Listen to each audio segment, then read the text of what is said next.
It's been 100 and a bit days since Donald Trump took the oath of office, and what a long and wild ride it has been. We've seen over 140 executive orders, over 100,000 criminal aliens deported, an absolute stake driven into the heart of wokeness.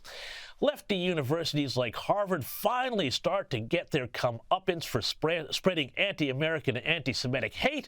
A tariff war that may or may not usher in a new era of American greatness. I tell you what, it has been a ride. And yet we are told Donald Trump is divisive and unpopular. It's the media's narrative to keep everyone antsy and on edge and pitted against each other during these times.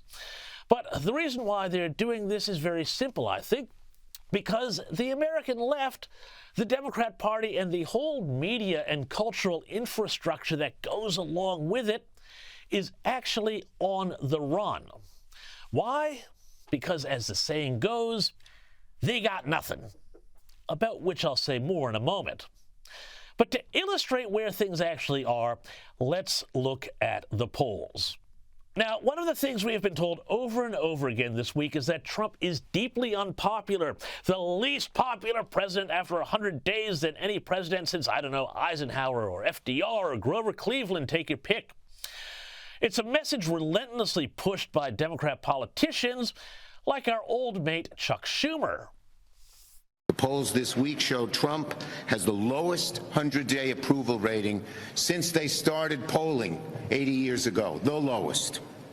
Even worse, 72% of Americans think it's likely that Trump's handling of the economy will walk us directly into a recession. Sounds pretty bad, right? But as even Schumer was forced to admit, there is another side to this coin. There's a poll out today that has your approval rating lower than any other congressional leader at 17%. Are you concerned that you may be a liability for your party? Polls come and go. Our party is united. We're on our front foot. We're stepping forward and going after Trump and having real success.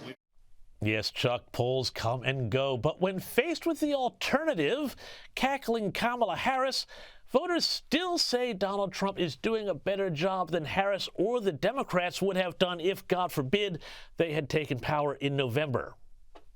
Who would be doing a better job as president? Guess who comes out on top? Within the margin of error, but comes out on top. This looks a lot like the election result, right? Trump 45%, 2 points ahead of Harris at 43%. 12% say they'd be doing about the same. But this is the key nugget here. It's not just about regretting that vote. It's literally saying who would be doing the better job right now. And Trump continues to score a higher percentage of the vote than Kamala Harris.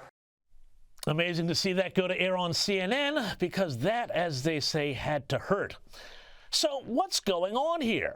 Well, a couple of things. One, America is still a nation that is deeply divided, and Trump is playing very well to his base. That's that 45% you saw there on the screen. Have a look here as one Trump fan tried to shut down an MSNBC reporter outside the president's first 100-day rally in Michigan. Are you prepared to pay higher prices for goods? I've been paying higher prices, sweetie, in the last, when Biden got in office, my groceries have doubled, my gas has doubled. No, I'm already used to it. You know, I'm not used to it. Are you prepared for more? We're looking at, with the tariffs, these are massive tariffs. No, but it has to happen before it goes back down. So there you go. You've got this very divided America. But what are the Democrats doing to unify it? Well, that brings us to the second problem, which is the anti-Trump left. And you know what? They do not have anything to offer beyond anti-Trump hatred. You could even call it negation or nihilism. Because the left, for as much as they love to portray Trump as this very dark Manichaean figure, well, the Democrats are in a pretty dark place themselves. They have literally, again, nothing to offer. I mean, in California, progressives have now voted against a bill that would have made soliciting sex, that is trying to buy sex from 16 and 17-year-olds, a felony. They were against this. It was so extreme that even Gavin Newsom, who's setting himself up for a presidential run in 2028, said that was too far for him. Yet, for this California legislator, this Democrat progressive, the problem with this legislation was, well, I'll let him tell you.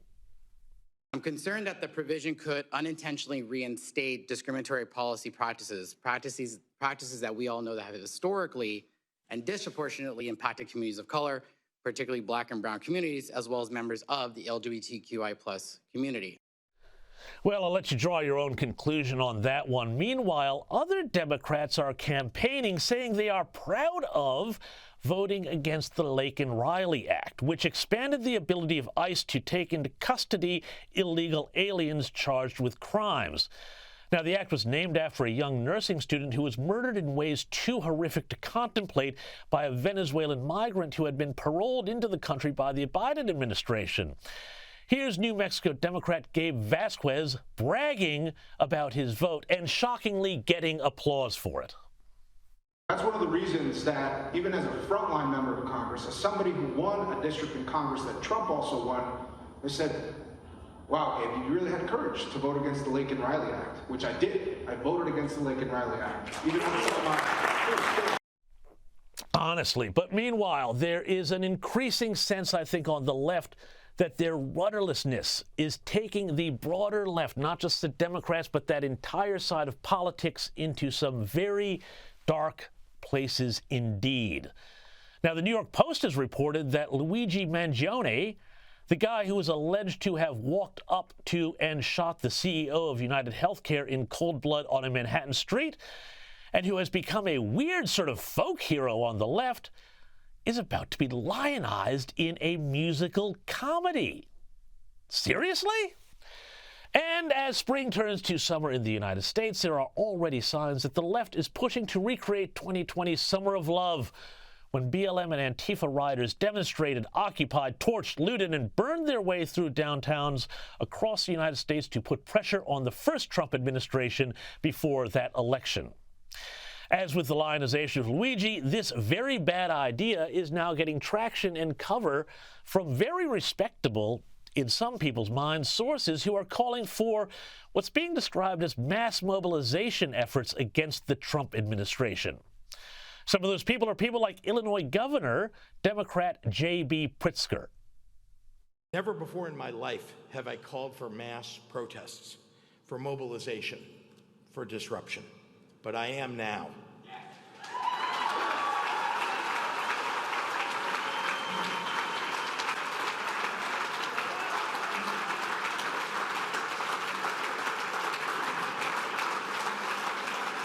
These Republicans cannot know a moment of peace. They have to understand that we will fight their cruelty with every megaphone and microphone that we have. We must castigate them on the soapbox and then punish them at the ballot box.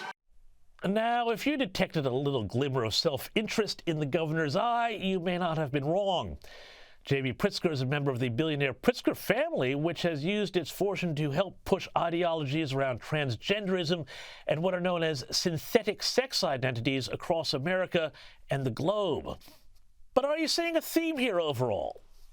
Democrats hate Trump, the left hates Trump, much of the press hates Trump. And yet, they have got nothing to offer the country but chaos and tantrums and opposing what should be really sensible things, like making it a crime to solicit sex from minors and to kick migrant criminals out of the country. Even if every horrible bad thing they say about Trump turned out to be true, and to be clear, it's not, the left has no positive alternative in America by way of a platform to win hearts and minds. The polls, as I say, show America as divided as it was on Election Day, but despite the Democrats' best efforts to convince people otherwise, that division has very little to do, actually, with Donald Trump.